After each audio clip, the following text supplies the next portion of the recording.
and then in the 70s we said we declined to manage. You think forward to the problems now that we've got. So much is being done on planning and housing, something on deregulation, quite a lot of work is being done on infrastructure and something on skills. But we think one of the elements that is vitally important to Scotland, but also to the rest of Europe, is a focus on innovation. Now, David Sainsbury is about to speak, and his book, Windows of Opportunity, I do recommend to you. He has studied innovation in almost every country that has very successful innovation in the world.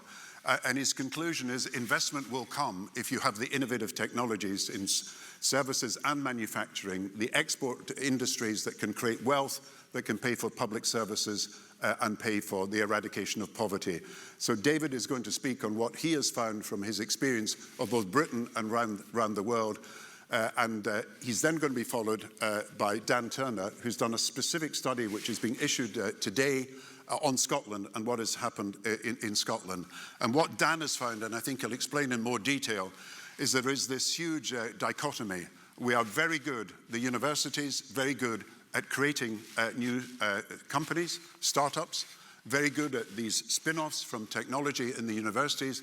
We're probably the best in the United Kingdom for doing that. We've got good angel investors that will invest up to 5 million perhaps in a startup. But where we fall down is in the next stage, where we don't seem to be able to create the scale-ups of the size necessary to create the jobs of the future. And Dan will explain that, and David and Dan will then answer some questions on their work. Look around Scotland at the moment. Look at Aberdeen, the potential for renewables. Look at Glasgow, not just shipbuilding, of course, as the past, but also the present. But precision medicine is one of the industries that is moving forward. Look at Edinburgh, fintech and precision medicine as well. Look at Dundee, that has got obviously the drug discovery unit and has got the video games industry, and Chris van der Kuil will speak about that later. There are huge sources of innovation and inventiveness in Scotland, just as has been traditional in our history. The question is, can we turn that into scalable companies that stay in Scotland, invest in Scotland, create jobs in Scotland?